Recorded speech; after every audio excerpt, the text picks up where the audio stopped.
Dozens of British children are being trained in Syria to become Islamic State's next generation of jihadi fighters. That's according to a UK counter-extremism think tank.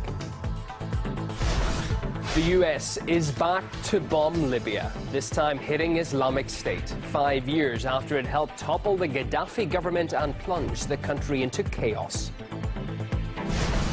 And Russian medics are battling to control an anthrax outbreak in a remote area of Siberia. Hot weather has brought to life the deadly infection which has been frozen for decades.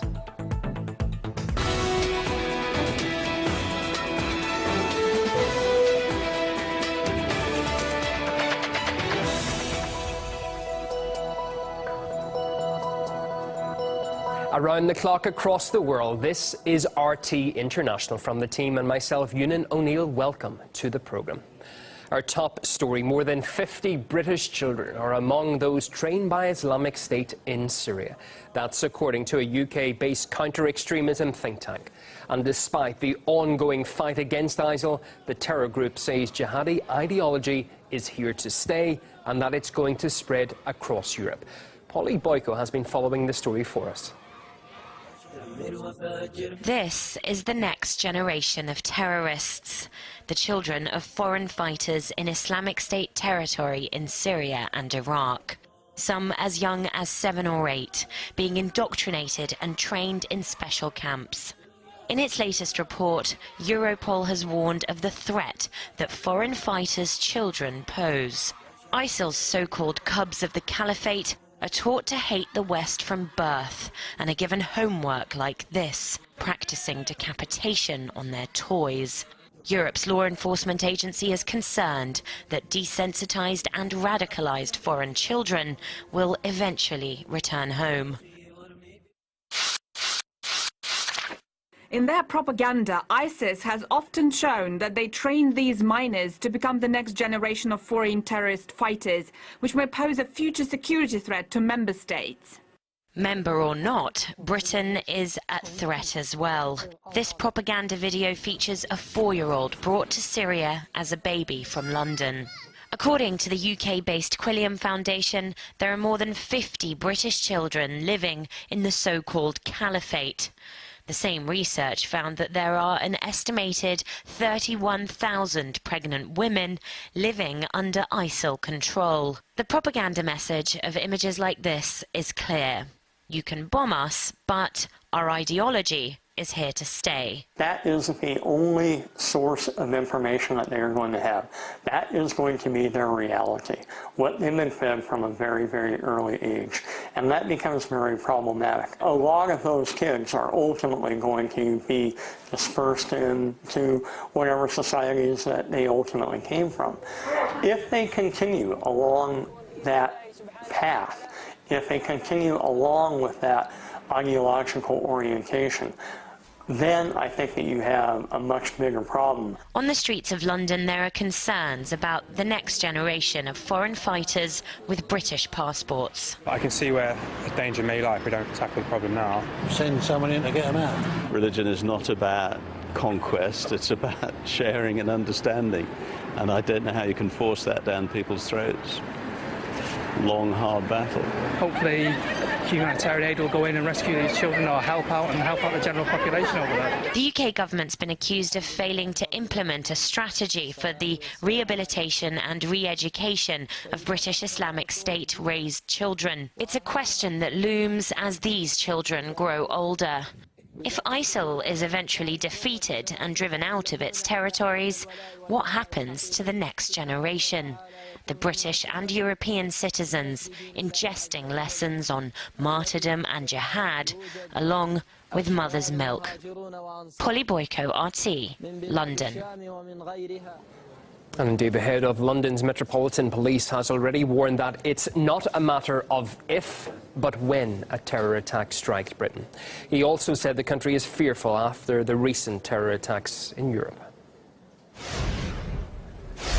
The US military has launched airstrikes against an Islamic State stronghold in Libya. Washington's latest intervention comes at the request of the local government, which came to power after the US-backed toppling of the previous elected government in 2011.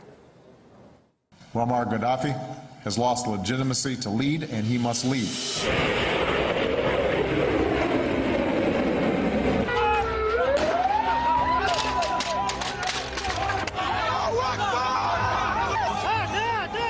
We came, we saw, he died. You showed the world you would get rid of a dictator and you would choose freedom. Vive Benghazi! Vive la Libye! Vive l'amitié entre la France et la Libye!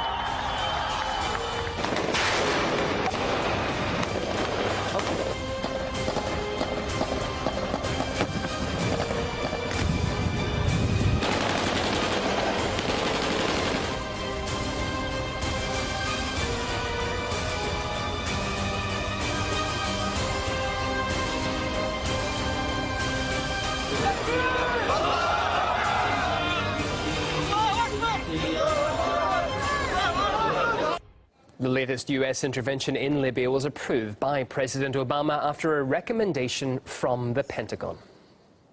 Today, at the request of Libya's government of national accord, the United States conducted precision airstrikes against ISIL targets in Sirte, Libya, to support GNA-affiliated forces seeking to defeat ISIL in its primary stronghold in Libya. The Pentagon says there will be more strikes to help Libya's unity government to defeat terrorists.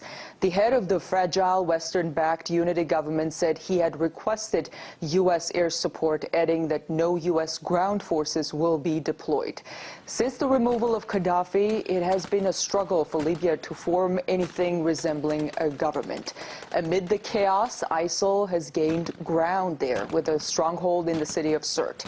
Not clear at this time how many terrorists these latest U.S. strikes have killed, but from what the Pentagon says, this is just the beginning. The development where the U.S. helped remove a leader and terrorism spread amid chaos reminds many of what happened in the wake of the U.S. invasion of Iraq. President Obama said that invasion led to the creation of ISIL. The president always maintained that the Iraq war was a mistake, that it brought chaos and terror to Iraq and then to the world. But Libya happened on his watch, and President Obama now admits the way his administration handled that intervention was also a mistake.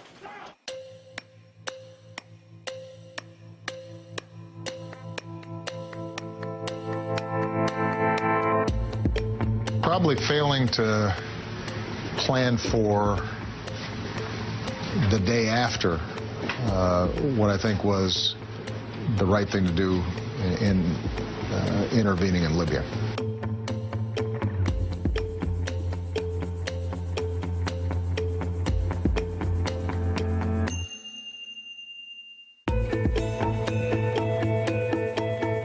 An absence of action would have probably turned Libya into Syria, which I think would have been an even more dangerous situation.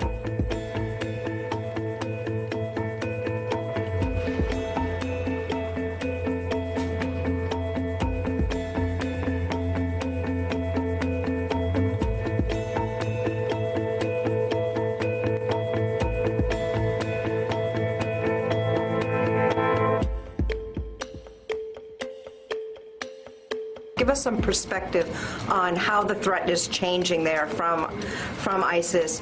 In Libya, the U.S. intelligence community has said it's around 4,000 to 6,000. It is probably about doubled in the last 12 to 18 months. Well, anti-war activist Sarah Flounders says there's no reason to believe the latest U.S. action will lead to peace in Libya.